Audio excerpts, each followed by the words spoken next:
নির্বাচন কমিশনার মোহাম্মদ আনোয়ারুল ইসলাম সরকার বলেছেন, সরকার সুষ্ঠু ও শান্তিপূর্ণ পরিবেশ নির্বাচন করতে সর্বাত্মক প্রস্তুতি নিয়েছেন।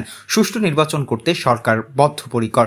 শনিবার বেলা 11টায় কুয়াকাটায় কোধেক প্রশিক্ষণ কেন্দ্রে নির্বাচন প্রক্রিয়ায় ভোট গ্রহণকারী কর্মকর্তাদের দায়িত্ব পালনে চ্যালেঞ্জসমূহ ও নিরূপণ ও উত্তরন্তের উপায় শীর্ষক কর্মশালায় তিনি একথা বলেছেন। তিনি আরও বলেন, এবার আরপিওতে সংশোধন আনা হয়েছে। রিটার্নিং কর্মকর্তা চাইলে দায়িত্বরত আসন ও প্রিজাইডিং অফিসার ভোট কেন্দ্রে স্থগিত করতে পারবে। তাই নির্বাচনের দায়িত্বরত কর্মকর্তাদের নির্ভয়ে দায়িত্ব পালনের আহ্বান জানিয়েছেন তিনি।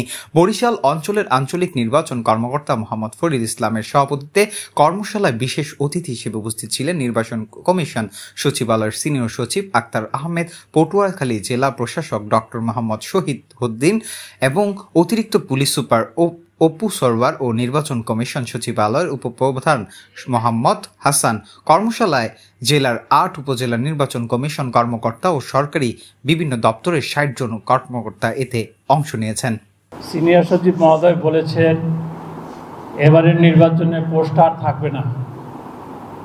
এবার নির্বাচনে প্রিজাইডিং অফিসারের অনেক ক্ষমতা থাকবে। ক্ষমতাটা কি? প্রিজাইডিং অফিসার যদি বলে অ্যাসিস্ট্যান্ট রিটার্নিং অফিসারকে বা ঊর্ধ্বতন কর্তৃপক্ষে, আমি সেন্টার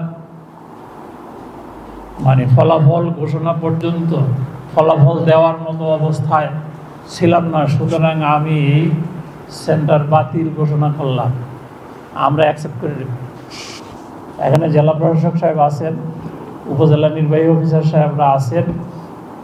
আমার কথা হচ্ছে যে যাকে দিয়ে আমি কাজ করব তাকে বিশ্বাস করতে হবে। আর আপনি যিনি কাজ করবেন তার সাথেও, যার সাথে কাজ করবেন তার সাথে সম্পর্কটা ওই রকম হবে যে আপনার কথাটা যাতে assistant returning officer, police super,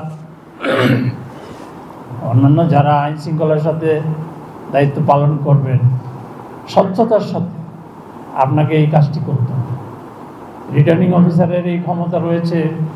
এইবার আরপিওতে আসছে, রিটার্নিং অফিসার যদি মনে করে কোনো একটা আসনের সবকটি সেন্টার বাতিল করে দিবে, সে যদি যৌক্তিক মনে করে, সেই ক্ষমতাটাও আইনে এবার অন্তর্ভুক্ত করা হয়েছে। তার অর্থই না যেন তেনভাবে আমি সেন্টার বাতিল করে দিব, যেন তেনভাবে একটা নির্বাচনী আসনের নির্বাচন বাতিল করে দিব।